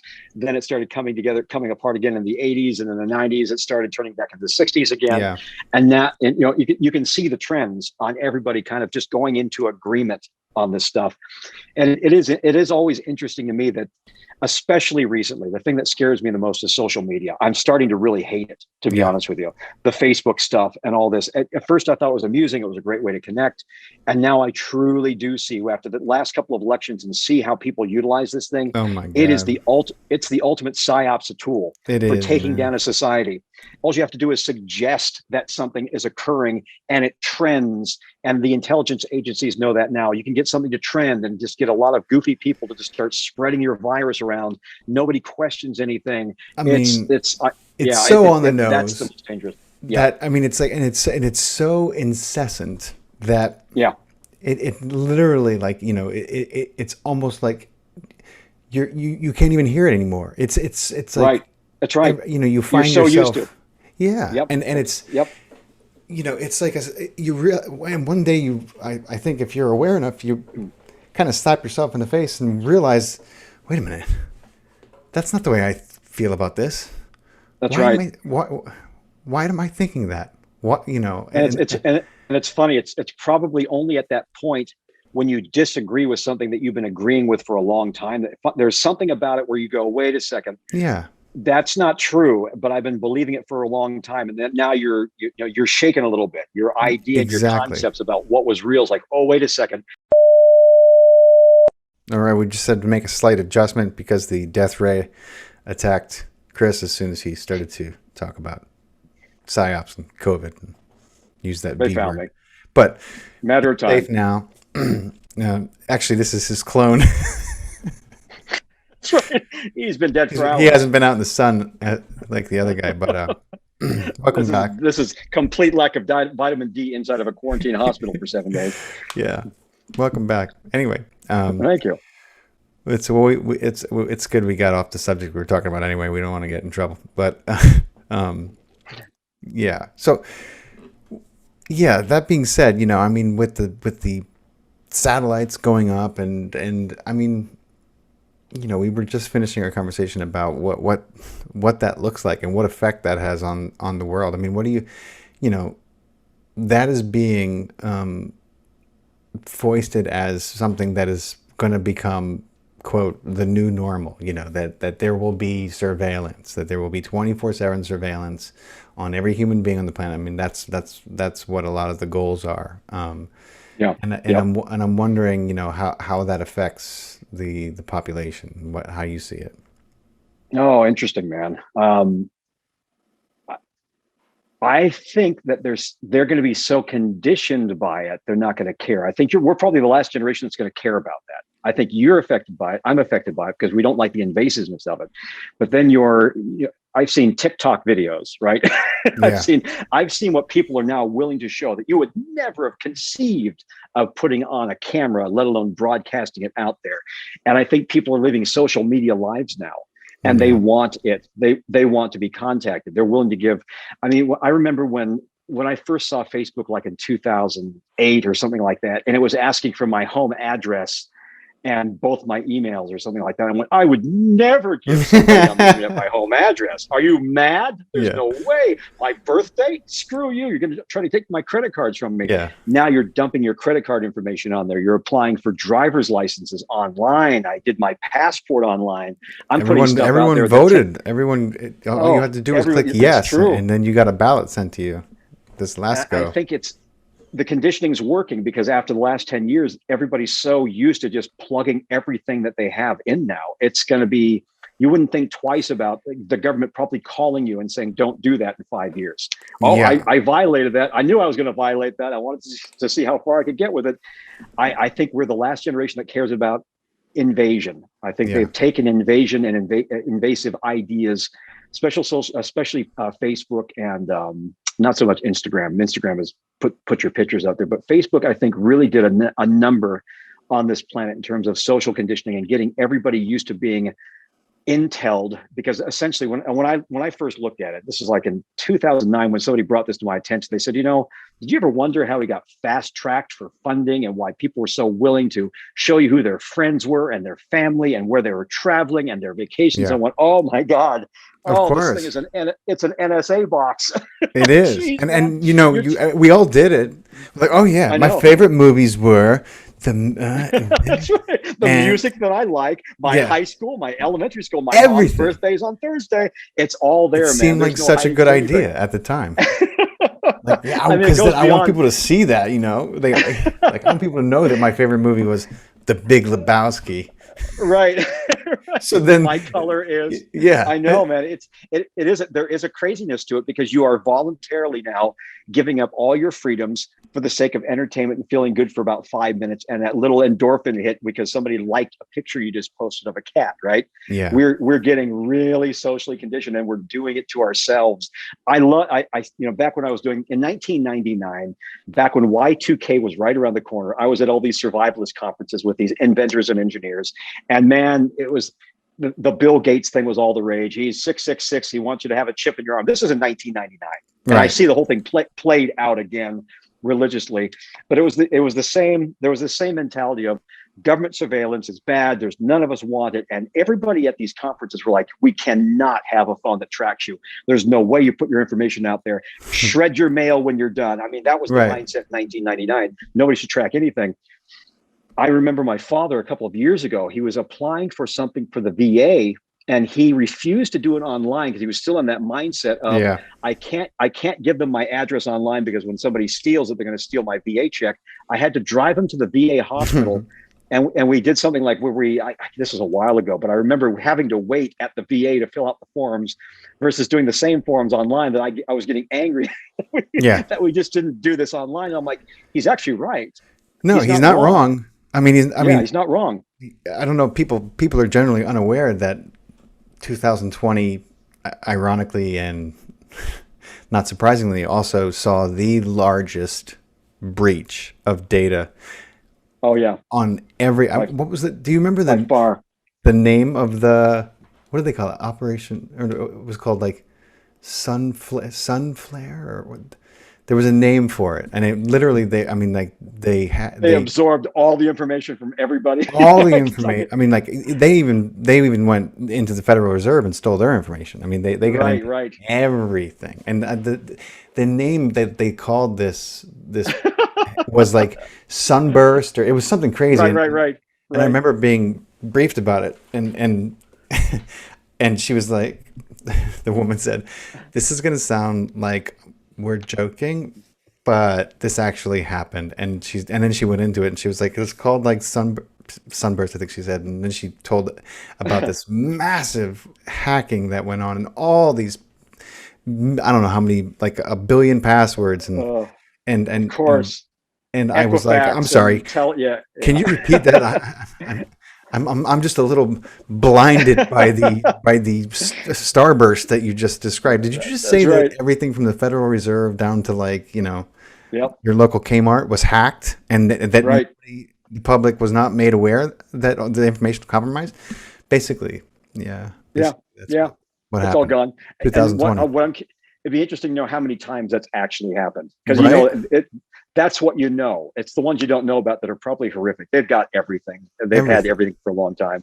Russians and Chinese have gotten really good at this. They've been just picking away at it, and then they have people on the inside that help accelerate it. So yeah, I mean, I would be surprised if there isn't everything that is about you already sitting in a database in a foreign country, and they're Somebody, just trying to figure out. They're going to figure out what to do with it eventually, but it's not today. It's not tomorrow, but right? when they do, it'll be the great cataclysm where your credit that was online is now evaporated. Proof that you own your house is gone because they Yeah, can't find the PDFs in the database because they don't keep paper anymore. It'll be all that stuff. it will be. It'll be. What I would love to do is be the person sitting in the room looking at the 100 most common passwords being used in the United Yeah, States. right. Yeah. Because 1, 2, 3, 3, 2, 4. Yeah. that would be, I mean, That guy. good Yeah, for a for night of sure. laughs, man.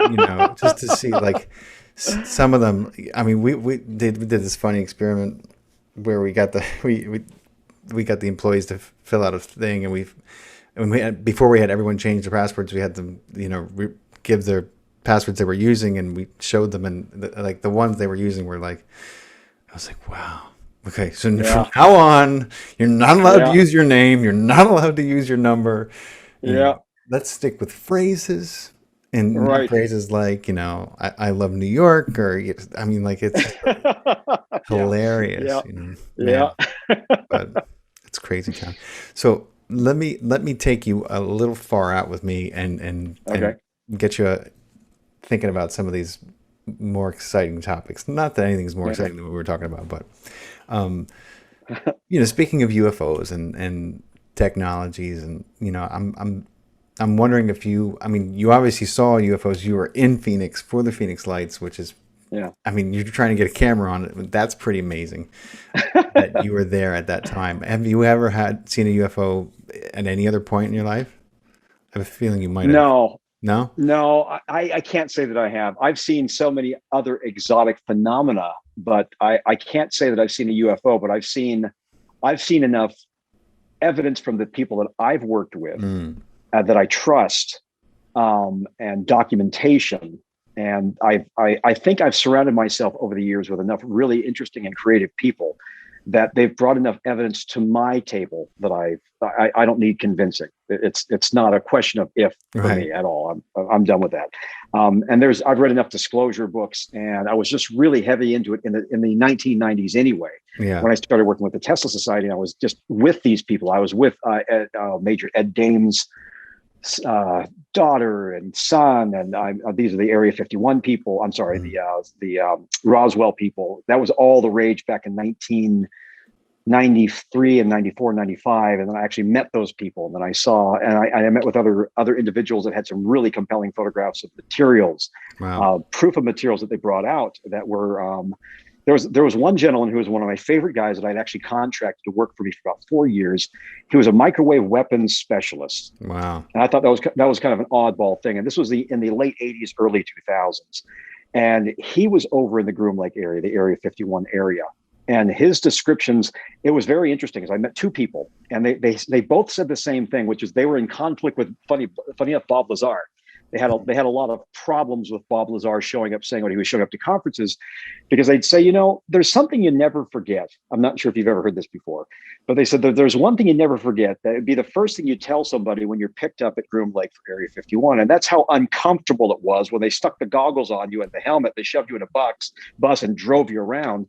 And you never hear people that claim they were there talking about all the crappy things that happened while you were there. They always tell you about the miracle of going down into the sub basement and it's the giant hall of this. He goes, they don't tell you that, the box lunch and you couldn't talk to your wife for 7 weeks and they put you into a bus, they covered your eyes, they covered your ears, and covered your helmet. You're kind of holding on to each other as you're stumbling through the darkness. He goes, that's how they were able to tell who was there or not. Because they would say, not the science of what you saw, not that you saw the alpha unit, not that you saw the space plane that was all triangular, that was flying around, that was, part of whatever they're calling it this year. They said, what was it like when they picked you up? This is how my guys used to do people. What happened to you when they grabbed you from that parking lot? If they couldn't answer that, they weren't there. Because he said, you never forget being miserable. Right. Sounds a lot like what happened in my fraternity in college. That's right. You never forget being miserable. I'll never forget those trips. Get in the back of the car. Where are we going? Right. To the woods. Right. Oh no. Don't no. You'll know when we take the blindfold off. That's right. You'll feel it. Yeah. But that's awesome, man. So you've been around, you've seen a lot, and you're still very driven in an amazing way to help the planet, and I'm sure that you've come to understand a great deal about humanity. And so I wanted to ask you, if from everything you've seen and everyone, you have some amazing people who you work with, and you're friends with people like Darren, and is there one thing that you would give to humanity if you were getting on your flying saucer and taking off, and you could whisper into the ears of every human being on the planet and give them something that maybe something that they would hear? Sometimes you have to hear something 100 times, and then that 101 time you hear it, all of a sudden you really do get it. Yeah. I feel like we've all had that experience. Well, if you could speak to them for that 101th time, what would you tell them that they would understand that would make for a better Earth? You're not evil. Stop pretending that you are. That would be really, that's the one consistent thing I think I've seen around the planet, is people pretending that they're bad. People using external influences as a justifier to do bad things and hurt other people. Because I find that people deep down are always generally good and trying to be helpful in some way. And you can see where that gets twisted and turned as they get older into a selfishness for survival, where they stop thinking about other people, so they start just being concerned about themselves. But even then, even the worst people that you'll deal with, you'll find that they've got some weird soft spot for a cat, for a mom, for a kid, for something. They're defending something, right? But they're going through this great act of trying to pretend that they're bad in order to maintain their position of power, whatever that is.